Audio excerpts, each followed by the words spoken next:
वो जो कहते थे कि मैं अपने नाम से नहीं अपने काम से जाना जाऊंगा, वो जिनकी शिक्षा की अगर बात करें तो उनके भारी भरकम डिग्रियों की लंबी फहरिस्त बेमिसाल है। वो जो आरबीआई के गवर्नर रहे, देश के वित्त मंत्री बने और देखते ही देखते देश के प्रधानमंत्री भी, वो भी एक बार नहीं 2 बार। वो जो अब हमारे बीच नहीं है। देखा हमने भी उनका नाम नहीं लिया, पर आप जानते हैं हम किन की बात कर रहे हैं। चलिए अब आपको सुनवाते हैं देश के मशहूर सेलिब्रिटी सिंगर दिलजीत दोसांझ ने गुवाहाटी में अपने इस साल के आखिरी लाइव कॉन्सर्ट में उनके सम्मान में क्या कहा। हजारों जवाबों से मेरी खामोशी अच्छी, हजारों जवाबों से मेरी खामोशी अच्छी, ना जाने कितने सवालों की आबरू रखे। ये मनमोहन सिंह जी बोलते हैं। आज का हमारा कॉन्सर्ट है, ये हमारे लेट जो फॉर्मर प्राइम मिनिस्टर हैं डॉक्टर मनमोहन सिंह जी के नाम पे है। बहुत ही सादा जीवन जी के गए मनमोहन सिंह जी, बहुत ही सादा जीवन।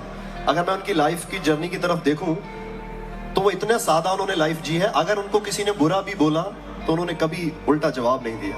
हालांकि पॉलिटिक्स के करियर में ये सबसे मुश्किल काम है, इस चीज से बचना। आपने कभी लोकसभा का वो सेशन देखा आपने?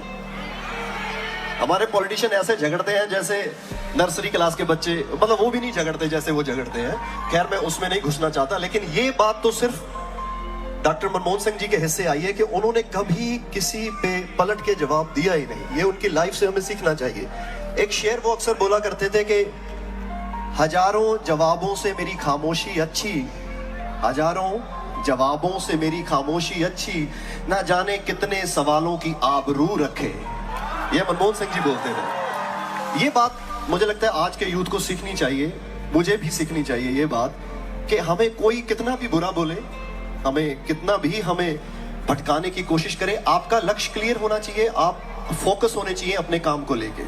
क्योंकि जो आपको बुरा बोल रहा है वो भी भगवान का रूप है, सिर्फ आपका टेस्ट हो रहा है कि आप उस पर रिएक्शन कैसे करते हैं। सो आज के यूथ को और मुझे भी, हम सबको ये सीखने की जरूरत है इनके जीवन से कि आप अपने काम पे फोकस होने चाहिए।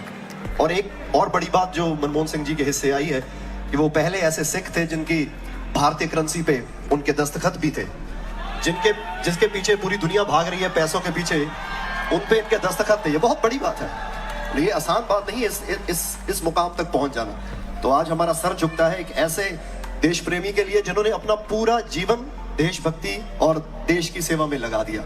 मेरा बार बार कोट जो नमन है डॉक्टर मनमोहन सिंह जी के लिए। आज का जो ये हमारा कॉन्सर्ट है ये उनके नाम है।